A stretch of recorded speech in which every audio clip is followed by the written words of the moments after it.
அதாவது மழைனா இனிமேல் இயற்கையாக பெய்யணும் அப்படிங்கிறதுலாம் அவசியம் இல்லை. நமக்கு எப்போ தேவையோ அந்த இடத்துல மழை பெய்ய வச்சுக்கலாம். ஸோ தொழில்நுட்பம் வந்து எந்த அளவுக்கு அதுக்கு முன்னேறி இருக்குன்னு பாருங்கள். டெல்லியில் வந்து பார்த்திங்கன்னா இன்னும் சில நாளில், அதாவது ஜூலை 4ஆம் தேதியிலேருந்து 13ஆம் தேதிக்குள்ளே வந்து செயற்கை மழை பெய்ய வைப்பதற்கான திட்டம்லாம் நடந்திருக்கு. இந்த செயற்கை மழைனா எப்படி? இது நல்லதா கெட்டதா? இதில் இருக்கக்கூடிய நல்ல விஷயங்கள் என்ன? இதில் இருக்கக்கூடிய பாதிப்புகள் என்னென்ன? இதற்கு மொத்தம் எவ்வளோ செலவாகும்? இதில் உள்ள இருக்கிற அறிவியல் தொழில்நுட்பம் என்ன அப்படிங்கிறத இன்றைக்கி வீடியோவில் பார்க்க போகிறோம். ஸோ மேகங்களில் மழை மேகம் இருக்குது அப்படின்னா அதை வந்து சேட்டலைட் மூலிமா பார்த்து கன்ஃபார்ம் பண்ணிக்குவாங்க. ஸோ இந்த இடத்துல ஒரு குறிப்பிட்ட பகுதியில் மழை மேகம் வந்து கடந்து வந்துட்டுருக்கு அப்படின்னு சொல்லி. ஸோ அதனுடைய டெய்லி கால்குலேஷன்லாம் வந்து பார்த்திங்கன்னா டேட்டாலாம் வச்சுருப்பாங்க. அதாவது இந்த மாதத்தில் இந்த குறிப்பிட்ட நாளில் அது எப்படி, அதனுடைய போக்கு எப்படி இருக்கும், அந்த மலை மேகம் எங்கே உருவாச்சு, அதனுடைய நீர் பனிக்கட்டிகள் அதில் மலை மேகங்கள் எவ்வளோ இருக்குது அப்படிங்கிற டேட்டாவெலாம் ஒரு கால்குலேஷன் பண்ணி முடிவு பண்ணி அதோட ட்ராவல் டைம்லாம் கால்குலேட் பண்ணி வச்சுக்கிட்டு அந்த மலை மேகம் ட்ராவல் ஆகிட்டு இருக்கிற இடத்துல அது இயற்கையாக பயணிச்சுட்டு இருக்கக்கூடிய ஏதாவது ஒரு இடத்துல அது முடிவு பண்ணியிருக்கோம். இப்போ வந்து பார்த்திங்கன்னா நம்ம ஈரோட்டிலேருந்து சேலம் வந்து அந்த மேகம் வந்து ட்ராவல் ஆகுது அப்படின்னா ஈரோட்டிலேருந்து சேலம் போய் மழை பெய்யலான்னு முடிவாகும். பட் இவங்க என்ன பண்ணுவாங்கன்னா செயற்கையாக வந்து ஈரோட்லேயே அந்த மலையை வந்து தண்ணியாக கன்வெர்ட் பண்ணிடுவாங்க, மழை நீராக வந்து கன்வெர்ட் பண்ணிடுவாங்க. அதற்கு உண்டான ரசாயனங்கள்லாம் அந்த மேகங்களில் தூவுவாங்க. தூவுறது மூலிமா அது குறிப்பிட்ட பெய்ய வேண்டிய இடத்துல பெய்யாமல் நமக்கு எந்த இடத்துல தேவையோ அதுக்கு நம்ம தொழில்நுட்பம் இது எதற்கு பயன்படுத்துகிறோம் அப்படின்னா வறட்சியான காலகட்டங்களில் தேவையான இடத்துல மழை நீரை அதிகப்படுத்துறதுக்கும், காற்றில் வந்து பொல்யூஷன் அதிகமாக இருக்கும், இந்த குறிப்பிட்ட நாளில் வந்து பொல்யூஷன் அதிகமாக இருந்துச்சுன்னா அந்த இடத்துல மழை பெய்தால் அந்த பொல்யூஷன் குறையும் அப்படிங்கிறத ஒரு நல்ல விஷயத்துக்கோசரம் இந்த திட்டம் வந்து செயல்படுத்துது. ஸோ இது எப்படி வேலை செய்யுது அப்படின்னா silver iodide and potassium iodide and வந்து பார்த்திங்க அப்படின்னா அந்த carbon di oxide, sodium chloride போன்ற ரசாயனங்களை வந்து பார்த்திங்க அப்படின்னா மேகங்களில் தூவுவாங்க.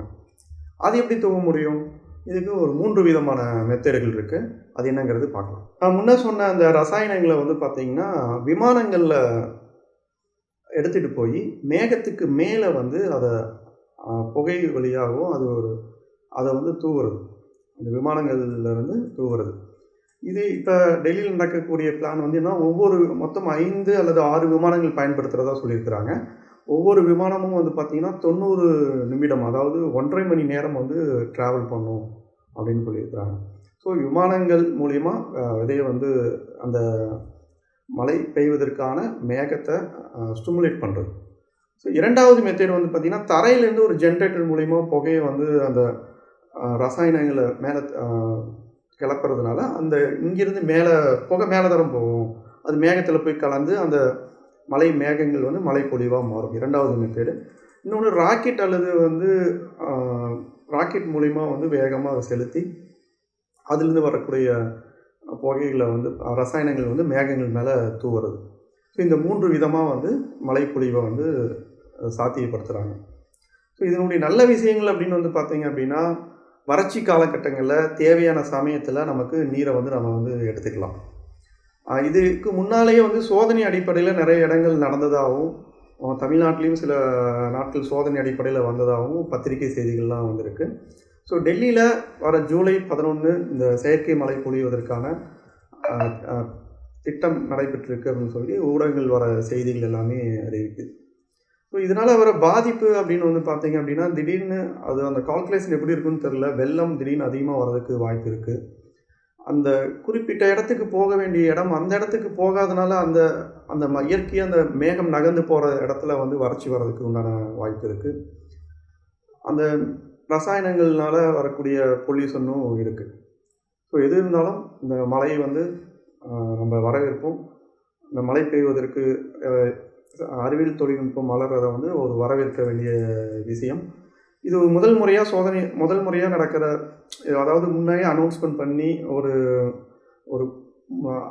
பண்ணி நடக்கக்கூடியது. இது முதல் முறையாக நடக்குது. சோதனை அடிப்படையில் ஏற்கனவே நிறைய தடவை நடந்திருக்கு. இது மீண்டும் மீண்டும் எக்ஸ்டெண்ட் ஆகலாம். பத்திரிகையில் செய்திகள் வராமையே நிறையா பக்கம் அந்த மழை மேகங்கள் வந்து சோதனை அடிப்படையில் மழை செயற்கை மழை வந்து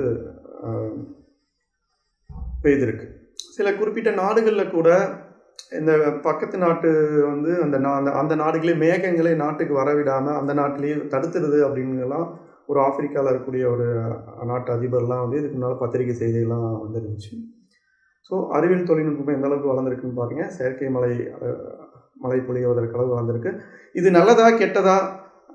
இதை பற்றி உங்களுடைய கருத்துக்கள் என்ன அப்படிங்கிறது கமெண்ட்டில் சொல்லுங்கள். நன்றி.